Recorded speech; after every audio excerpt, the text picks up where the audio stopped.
Hello everyone and welcome back to Commonwealth Realm. Right, so, that Pokemon Direct was a thing. I think I can say with absolute certainty that nobody expected what we got. A remake of the best mystery dungeon game, in my opinion, and expansions that address some of the biggest complaints of Sword and Shield, whilst adding new content for us to enjoy.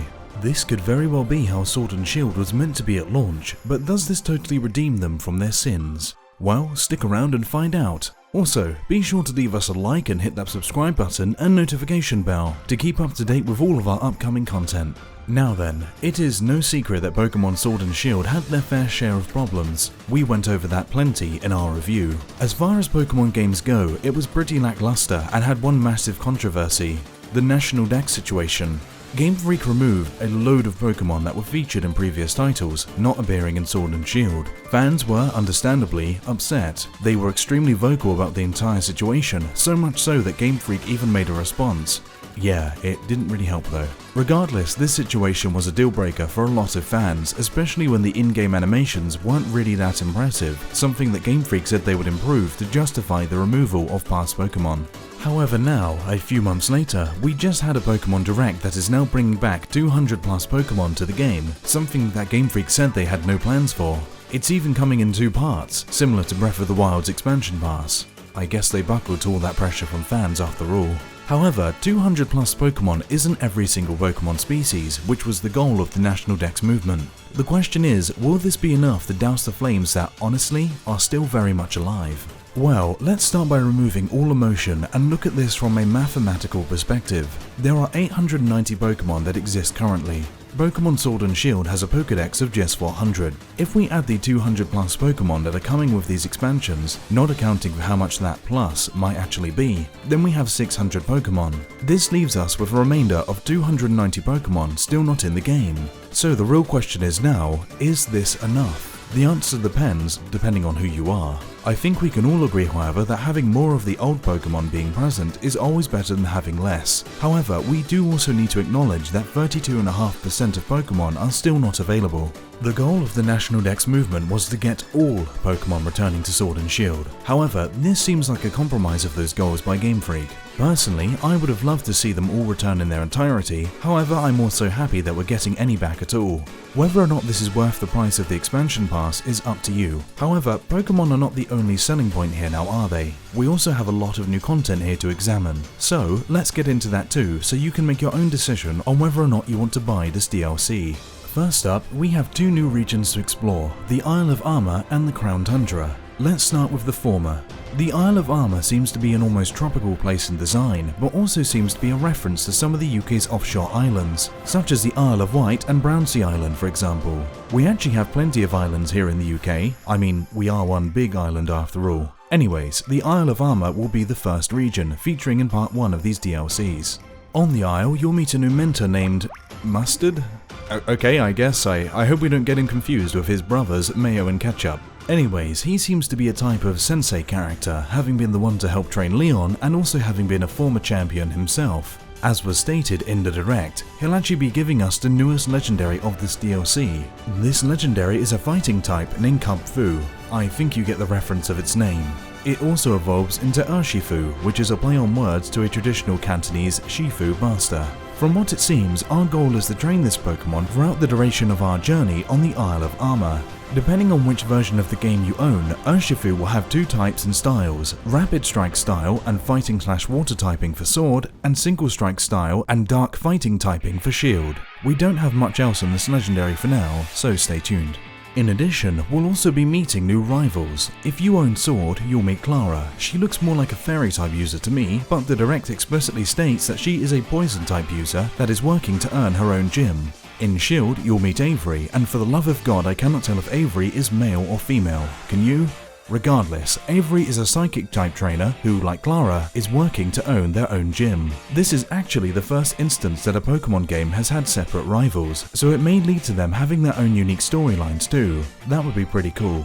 Rivals aside, we're also getting a lot of cool cosmetics too. You can literally become Marnie or Chairman Rose as full-on costumes. It really seems more like cosplay at this point. However, you've also got plenty of new hairstyles, clothes, bags, glasses, masks, and even cosmetics for your bike.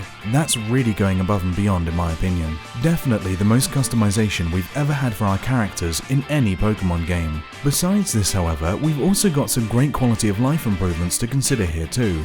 New moves for the Move Tutor, including all new moves, a return of apricorns that you can make Pokeballs with, and an XP charm to gain even more XP points with. It's nice to see apricorns finally returning since, what, Crystal? Plus the XP charm, which should prove useful for those who want to power level their team for competitive use. However, let's not forget that we have also heard news of official competitions. This is the first time for Sword and Shield too.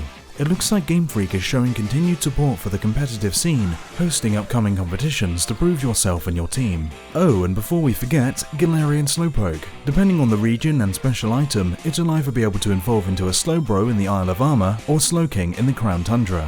How fitting. Finally, the Isle of Armor DLC is bringing Gigantamax forms for Venusaur, Blastoise, Rillaboom, Inteleon, and Cinderace. They all look awesome from what we've seen so far, wouldn't you agree? Now then, let's talk about part 2 of the DLC. The second part of the expansion will have us going to the frozen land of the Crown Tundra. This doesn't really seem to have any bearing to the UK in real life, other than a mountainous terrain and colder climate being somewhat reminiscent of Scotland. In the Crown Tundra, you'll be hired to explore the natural caves and underground of the region, and along the way, encounter your rivals once more, with odd large trees and scattered ruined temples making an appearance. A major part of this DLC, however, is going to be the legendaries aspect too. So much so that legendary birds from the first games are actually getting new Galarian forms. They even appear to have dual typing for the first time too.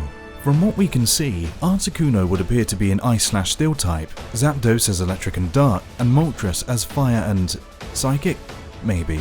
However, keep in mind that this is all just speculation, we only have their artwork at the moment. What would be the point, however, of having new forms without new typing? Also, let's not forget we're getting 2 new Regis. It looks like they'll have their own temples where they can be found, artwork of them being revealed with those typical Regidots that they all feature. They seem to be Electric and Dark types judging from their appearances. I wonder how they'll play into the lore of the region. Golems are pretty workable as a mythical creature, so let's wait and find out. In the Direct, we were also shown Calyrex, the legendary of the new region, as a complement to the original Sword and Shield legendaries. I'm not sure why it looks like a deer with a brain tumor, however. Maybe it's supposed to be a crown.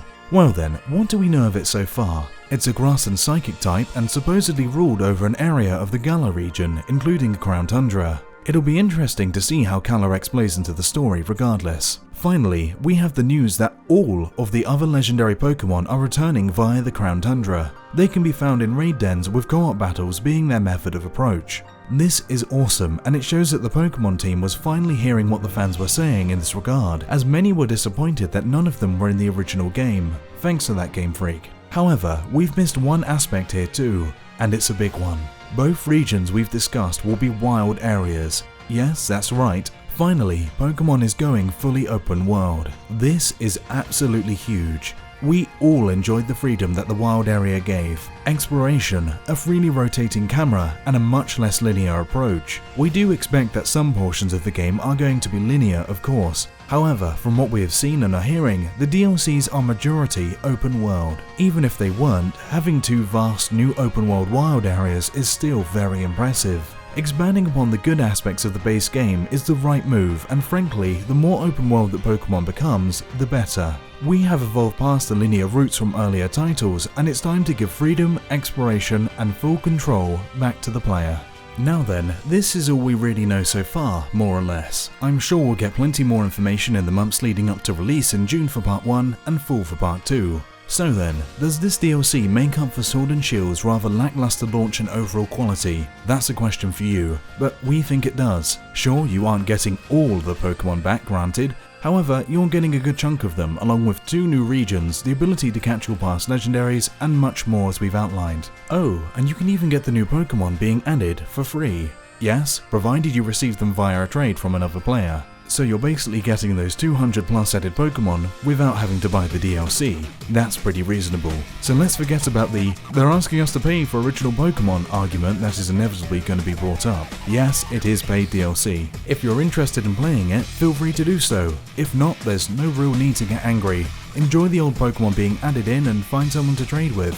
Anyways, that should be it for now. This was a big direct, that is for sure. If you enjoyed this video, be sure to like, hit the subscribe button and notification bell to keep up to date with our latest videos. Additionally, if you want to help us out that little bit extra, why not head over to our Patreon page and become a patron today at patreon.com/commonrealm. Also, feel free to click that join button below and become a member. We've got plenty of cool perks incoming soon. Thanks for watching. We'll be sure to see you all next time on Commonwealth Realm.